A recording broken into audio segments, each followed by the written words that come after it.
はい。皆さん、こんにちは。お元気でしょうか？はーい。お久しぶりのビデオになりますね。はい。ちょっとだけ。はい。ということで、今日は久しぶりにニュースから日本語を勉強しよう。日本のニュースを使って、日本のことについて、日本語について勉強しようという、回です。はい。エピソードになります。はい。今日のトピックはですね、限界集落についてです。限界集落。はい。皆さん、この言葉ご存知ですかね？はい。限界集落。最近日本ではね、この言葉をよく聞くんですけれども、はい。限界集落とは何かということなんですけれども、限界集落とは、ですね、人口比率の 50% 以上が65歳以上の集落。村とか、そういうコミュニティですね。のことを限界集落って言うんですよ。もうね、言葉がちょっとね、結構、なんていうの、限界集落ってなんかちょっと結構厳しい言葉というか、もう生活が限界ということですね。はい。もう人口比率が 50% 以上が65歳以上になると限界集落。そして、もっとね、他にも言葉があるんですよね。人口比率が 70% 以上が65歳になると危険的集落とかになって、どんどん人口がね、減っていったりして、もう最終的には消滅集落っていう風になっていくんですね。はい。消滅っていうのはもうなくなる。その集落、村とか町、そのものがもうなくなるよということです。はい。限界集落はその、手前の段階、その前ですね。うん。はい。最近この限界集落という言葉を日本ではよく耳にするようになりました。はい。で、今ですね、この限界集落が日本ではすごく増えていて、調査によると、全国の限界集落は約2万集落ある。2万集落ですね。はい。2万のコミュニティが、限界集落になっているということですね。はい。で、限界集落まで行かなくても、過疎地域にある集落。どんどん人が少なくなって、年齢もね、高くなっていて、危ないという集落は約6万3000集落あると言われているんですよ。はい。恐ろしい数です。うん。で、なんとですね、10年以内に無人化する集落。うん。無人化というか人がいなくなるということですね。10年以内に無人化する集落は約400集落あると言われていて、400の、村とか、地域、町とかが、人がゼロになくなるというふうに言われてるんですよね。はい。そうね。この問題はね、かなり今、問題です。はい、日本ではね。うん。なんでこういうことが起きてるかというと、皆さんも聞いたことあると思うんですけれども、少子高齢化社会と言われていて、少子というのは子供が少ない。そして高齢化っていうのは、どんどん年を取っているっていうことですね。はい。日本はですね、少子化が問題、その子供が少ないという問題があって、大体その今の60歳、70歳ぐらいの方の人口が、今日本の社会の中で、50、60、70ぐらいかなの人の人口が一番多いんですよね。そう。一番多い。で、今、若者たちと言われる、20代とか10代とかの人口がすごく少なくて、その逆三角形になってる人口がね、なってるんですね。うん。なので、やっぱり年を取った方々だけが、暮らしている集落っていうのが増えていって、そういう問題が起こると、何が、問題になるかというと、まずですね、そういう人たちってやっぱり働けないじゃない。年を取ったらやっぱりそういう労働とかもできなくなるので、まずなんていうのその村でやっていた産業とか、例えば畑とか漁業とか、そういう産業ができなくなっていく。あとは、空き家が増えるんですよね。やっぱ人が亡くなって誰も住まなくなる。と、空いてる家がどんどん増えていって、犯罪が増えていくという問題もあるらしいですね。はい。で、そして、これが結構ね、その議論の、的になる、トピックなんですけど、非効率な行政が行われるという問題があります。はい。どういうことかというとですね、非効率な行政。行政っていうのは国が行う、ことです。例えばですね、電気とか水道とか、いろんなものを供給しますよね、村には。はい。ガスとかね。はい。それだけではなく、いろんなことをしなきゃいけないんですけれども、人が少ないから、そこの人が少ないところのために、その行政の、例えば税金を使わなきゃいけないわけなんですよね。そう、水道とか、いろんなこと。はい。道路を作ったりとか。その人が少ない集落のために、それをやるのがすごく、なんていうの。そう、非効率ということですね。うん。これがすごく問題になっていて、ただでさえ今経済がね、悪化している状況で、若い人が少なくて、働く人が少ない状況で、その過疎地域、限界集落に税金を使って、コストを使っていることがどうなんだという問題がどんどん増えているんですよね。はい。とはいえ、まだ住んでる人がゼロなわじゃないわけですよね。まだいるんですよ。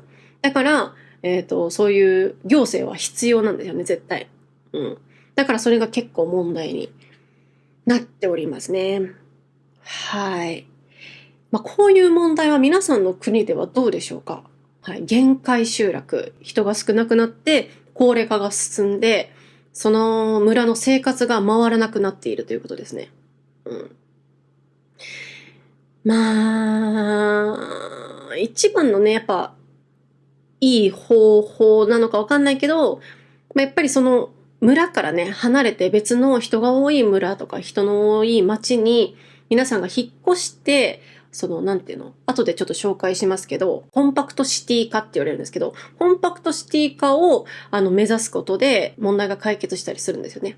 はい。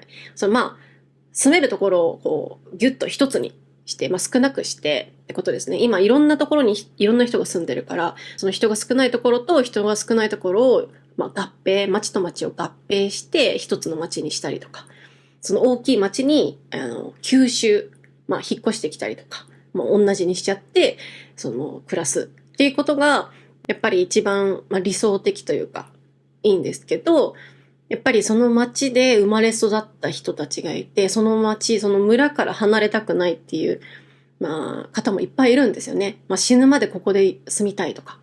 うん。あとは伝統文化があったりとか、いろいろな歴史がありますから、なかなか、はい、もうここは限界集落だからなくそうみたいなことはできないわけですよね。うん。なかなか難しい問題だと思ってます。はい。ちなみに、日本の市として初の限界自治体となったのは夕張市、北海道の夕張市ですね。うん。これはすごく夕張市は有名ですね。何年前から20年前ぐらいかな。私もね、ニュースで見た覚えがあって、村とかじゃないんだよね。市が初めて限界を迎えた。その財政が維持できなくなった。うん、人口比率の 50% 以上が65歳以上の高齢者。で、税収入の低下と高齢者医療、高齢者福祉の負担が増え、財政の維持が困難になった自治体が夕張市。結構大きいんですけど、そう、破綻したんですよね。お金がないのでもう無理です。もうこの市は、なんていうの続けられませんって言って、破綻した市として有名なのが夕張市ですね。結構びっくり、大きなニュースになりましたけど、今後どんどん日本ではね、そういうところが増えていくという状況です。うん。難しい問題ですね。結構今これ、その限界集落がよくそのニュースで流れるんですけど、この限界集落が最近ね、そのトピックに上がったのが、1月1日に、能登の、能登地震があったんですよね、石川県で。そう。石川県とか富山とか。で、能登半島というちょっと島の方のところでかなり被害があったんですけど、あそこに住んでる方って結構高齢者の方が多くて、いわゆる限界集落に近いような、限界集落だったのかなわかんないけど、あったんですよね。そう。で、家も古いから家もぐちゃぐちゃになっちゃって、もう住めない状況になって、その住民の人がね、多くの人が、やっぱり、都会の方に引っ越したんですよ。住めないからね、地震が来ちゃって。うん、津波とかあったから。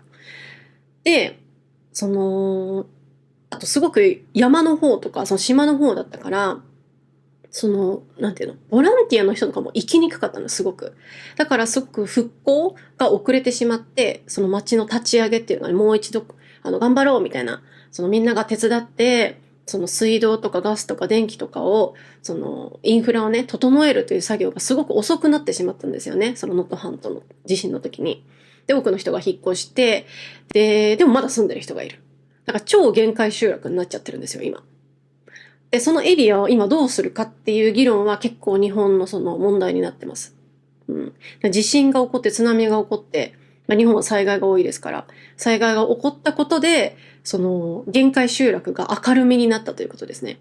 そう。今までは結構放置してたところが、もっと人がいなくなっちゃって、震災でね。はい。どうするという問題。うん。でもやっぱりそこには住んでる人がいるので、無理やり引っ越せとは言えなかったりする。うん。なかなか難しいです、この問題は。はい。私とかはね、ずっと東京にいるので、限界集落という感覚がないんですけど、私の母は大分県の出身で、そんなに、マジでお年寄りしかいない。もう若い人見たことないレベルで、お年寄りしかいない地域の出身なんですよね。そう。で、まだその市は存続、生き残ってるんですけれども、存続してるんですけど、その隣の市と隣の市はやっぱ限界集落になっちゃって、合併して、もともとあった二つの市は、一つになって、なくなっちゃったってことだね。そう。一つに新しい町として生まれ変わったみたいな話をね、母から聞いたりして、なんて言うんだろう。私の祖父母が住んでた町もいつかはそうなるのかなと思うと、すごく住んでないのにすでに寂しい思いがありますね。名前が変わるのかなとか、環境が変わるかなとか思うと、ちょっと寂しさがある。うん、でもその寂しいという思いだけで存続させるには、あまりにもね、コストがかかりすぎるんですよね。今の現状だとね。税金がかかりすぎちゃうってことですね。はい。ただですね、解決策というものももちろんありまして、その限界集落を解消する4つの対策というものがあります。うん。一つはですね、空き家バンクですね。はい。空き家バンクってね、皆さん聞いたことある人もいると思うんですけれども、そう、サニーサイドジャパニーズでもね、空き家バンクの話したり、水木先生という、コツコツ日本語というポッドキャストをしている先生が、空き家バンクのお話をこの間されてたんですけど、誰もいなくなった家を他の人が買い取る。外国人の方とか結構かなり買ってる人多いみたいなんですけど、そう、安く買い取ってリフォームして住む。それが空き家バンクの運営ですね。うん。あとは再生事業の実施。再生事業っていうのは、空いている空き家と一緒なんですけど、空き家とかその土地を使って、例えばなんか新しい、なんていうの、エアビーにしたりとか、なんか新しいビジネスを始めたりすること。再生事業って言いますね。うん。あとは企業の誘致。はい。誘致っていうのは、企業を招待する。はい。来てくださいよっていうことですね。企業の誘致。はい。ただこれは結構難しいですね。限界集落に何のビジネスのね、なんていうの、可能性があるかっていうのはなかなか難しいですからね。これは結構難しいと思いますけど。はい。あとはさっき言ったコンパクトシティ化ですね。はい。町と町をくっつけたり、その限界集落に住んでる人たちが、引っ越してね、人がいるところに。はい。で、コンパクトなシティを作っていくっていう方法ですね。はい。どうでしょうか、皆さん。どう思いますかね、このニュースについて。はい。少子化が進んでるのは、少子高齢化ですね、が進んでるのは日本だけじゃなくて、結構、いろんなね、国でも、ある問題ではないかなと思うんですよね。うん。はい。今後ね、国がどういうふうに対策していくのかっていうのはちょっと注目すべきところですけど、まあ、最近はね、空き家バンクとか、再生事業っていうのを利用して、田舎の方に、限界集落の方に、若い人たちが引っ越して新しいビジネスを始める人とか、例えばパン屋さんとか、カフェとか、旅館とか、そういうのを始めて、なんていうの、生き返った村とかもあるらしいんですよね。うん。まあいいですよね。なんか最近はそのなんかコロナをきっかけにリモートワークとかも増えてるので、地方移住者が少しずつ増えてるみたいなんですよ。私も結構興味があって地方に移住することが。うん。まあそういう人がね、少しずつ増えていって、まあ今その都心にね、人がすごく集中しているので、分散、バラバラになっていろんなところに住む、分散するといいなと思いますけど。はい。ぜひね、この動画を見て、皆さんの国についてちょっと調べてみて、ぜひコメントしてください。どんな状況ですか？はい。ということで、今日は限界集落についてでした。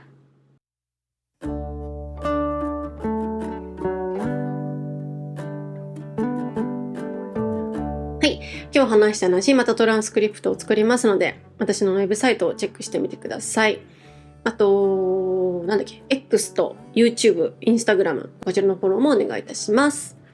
あとですね、サニーサイドジャパニーズという会話グループクラスを、しています。はい。興味ある人はぜひメンバー募集しておりますので、URL チェックしてみてください。あとですね、9月の28日土曜日の日本時間8時から、サニーサイドジャパニーズの無料イベントがあります。はい。ズームイベントになります。はい。どんなことをするかというと、月に1回ぐらいね、私たちはサニーサイドジャパニーズの先生と YouTube ライブをしてるんですけど、今回はその YouTube ライブではなくて、その普通に先生たちがトークで話してるのを皆さん、その参加者の方が聞いて、30分ね。その後30分、皆さんが同じトピックについてお話しするという、会話、練習、ディスカッションイベントになります。はい。ライブじゃないです。ライブじゃないです。はい。なので、皆さん、なんかいつもね、そのサニーサイドジャパニーズの、ライブ配信、YouTube ライブを見てて、ちょっともっと話したかったなとか、一緒に話したいなって思う方がいれば、ぜひ、無料なので、ぜひ参加してみてください。お待ちしております。はい。あと、Patreon、こちらのメンバーも募集しております。Patreon では、このエピソードの新しい言葉とか、あと、おやすみポッドキャストっていう、別のポッドキャストをフルで聞けたりしますので、ぜひ、興味ある方は入ってみてください。で、近々ね、ちょっとリニューアルをする予定です。はい。漢字の勉強コンテンツとかを、増やす予定です。だから、リニューアルする作業をしてて大変申し訳ないんですけれども、もう少々お待ちください。はい。最近ね、いろんなことがあって、ちょっと忙しいっていうか、まあそうかな。はい。ってな感じです。以上かな。はい。あっという間に9月になりまして、今日はね、東京は最高気温が28度ぐらい、最低気温が20度で、かなり気温が下がったんですよ。うん。だからね、今日は一日、そのエアコン、クーラーをつけなくても大丈夫でした。はい。一気に秋の天気ですね。まあ、どうせ明日からまた暑くなったりすると思うんだけど、まあ、この天気がずっと続けばいいなと思ってますけど。はい。ということで、皆さん、また次回。さようなら。